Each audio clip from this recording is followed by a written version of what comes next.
Mas agora ele começa a dizer para nós contra quem é a luta.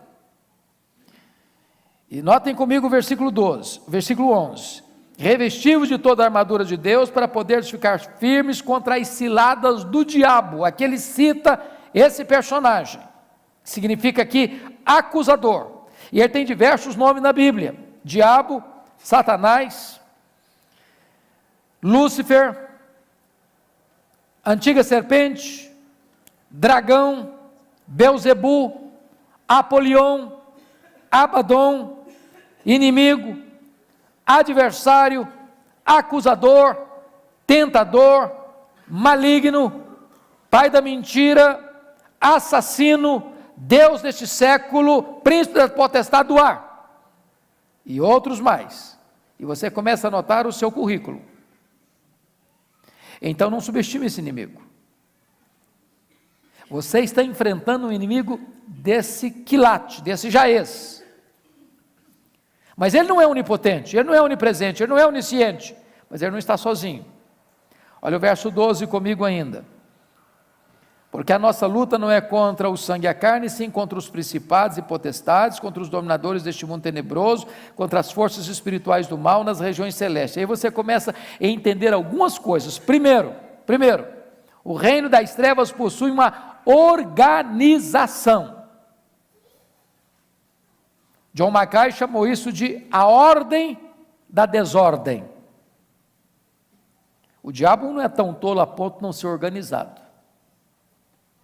Existe uma estratificação de poder, existe uma escala de comando,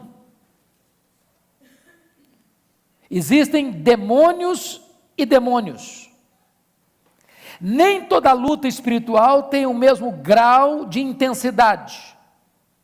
Dr. Mark Lloyd Jones, no seu livro Combate Cristão, que talvez seja a melhor obra sobre batalha espiritual na língua portuguesa, disse que há demônios e demônios, e é nesse sentido que Jesus Cristo disse: esta casta não sai senão com oração e jejum. Ele está dizendo com isso que há determinados enfrentamentos nessa batalha mais intensas do que outras. E aqui o apóstolo Paulo nomeia essas estratificações de poder, quando ele chama de principados, potestades, dominadores deste mundo tenebroso e forças espirituais do mal. Mas mais do que isso, irmãos, se vocês estão notando, toda essa estrutura maligna tem um propósito: é combater a igreja, é se opor à igreja, é atacar a igreja, é desarticular o poder da igreja, é distrair a igreja, desviar a igreja do foco,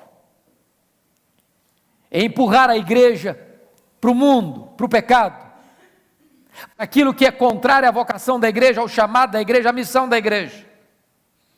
Isso é tão importante entender, sabem por quê, meus amados irmãos? Porque significa então que não tem campo neutro, que não tem zona cinzenta, dizendo o seguinte: bom, eu não estou nem lá e nem cá. Não tem zona neutra. Todos nós ou somos um guerreiro ou somos uma vítima. Não há outra saída. Há um quadro muito antigo, que era até colocado em alguns templos, e eu já vi em alguns lugares, lá, muito antigo, chamado quadro dos dois caminhos. E aquele quadro é muito engraçado, porque, não sei se você já viu um deles, tem um caminho largo, tem muita gente andando por ele. Aí tem um boteco aqui, tem uma boate lá, tem um campo de futebol lá, tem gente bebendo, tem gente dançando, tem gente festejando, e muita gente caminhando por ele. Caminho largo, conduz para a perdição. Depois o quadro apresenta uma outra cena de um caminho estreito, pouca gente andando por ele, íngreme, difícil. Só que o quadro apresenta um fato curioso lá. Tem um grupo de gente que está antes da bifurcação, antes da encruzilhada. Ou seja, um grupo lá que não está nem no caminho largo, nem no caminho estreito ainda. Um erro gritante, um equívoco enorme de quem pintou o quadro. Porque não existe esse grupo antes dos dois caminhos. Ou você está no caminho largo ou no caminho estreito. Ou você está salvo ou está perdido. Ou você está indo para o céu ou indo para o inferno. Essa história de amigo do Evangelho é uma linguagem que nós criamos, mas a Bíblia não ensina isso. Então preste bem atenção que nós estamos numa guerra. Ou você está alistado no exército de Cristo, ou você está dominado pelo império das trevas.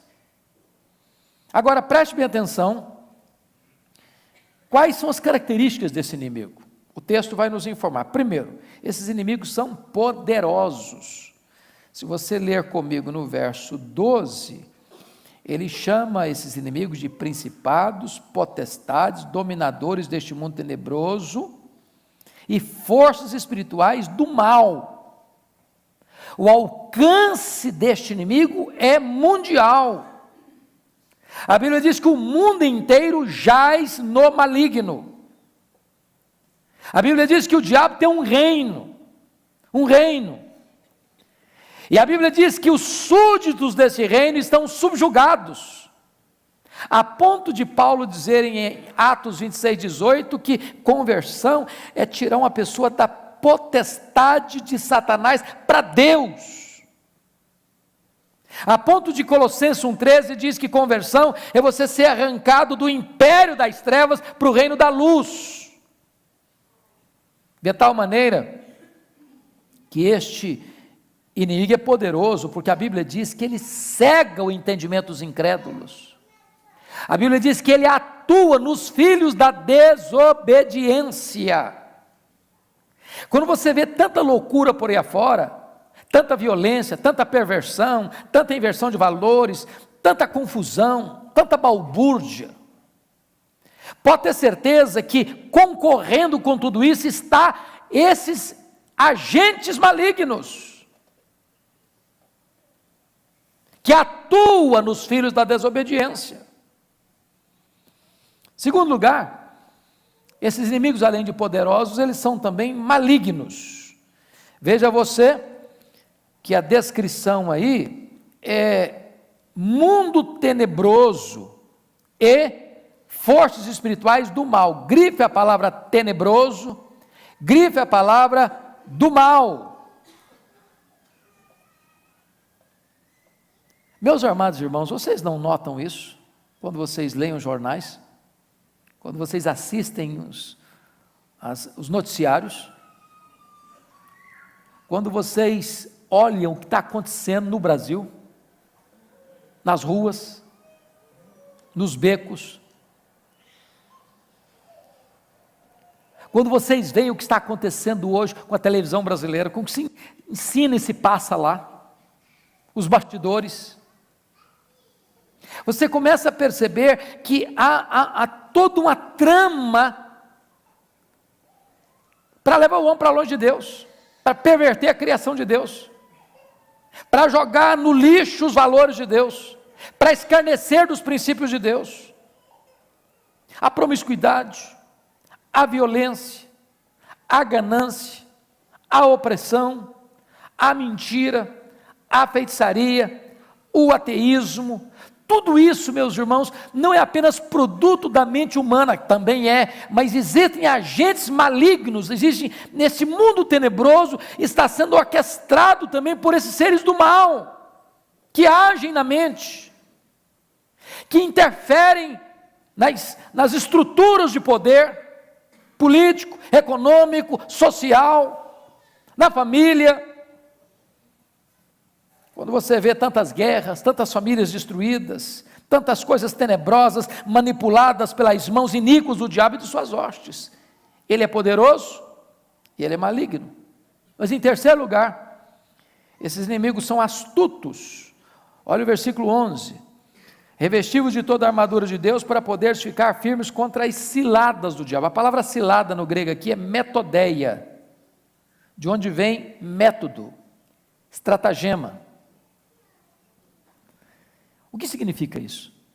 Significa que o diabo tem um arsenal de estratagemas, de métodos.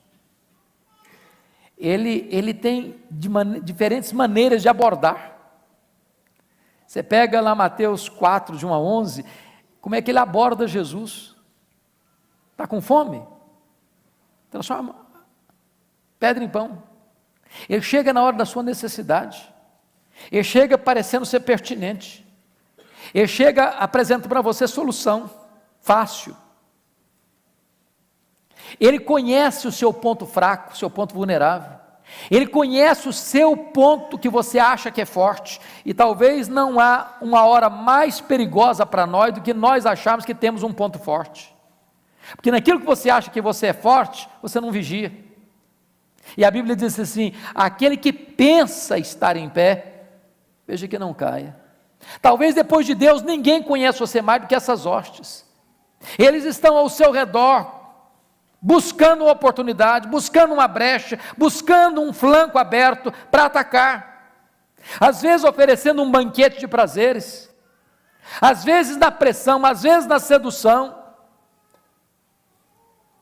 Esse arsenal é enorme, ele é astuto, absolutamente astuto. Às vezes ele não vem com a fúria do leão, às vezes ele vem com a sedução da serpente.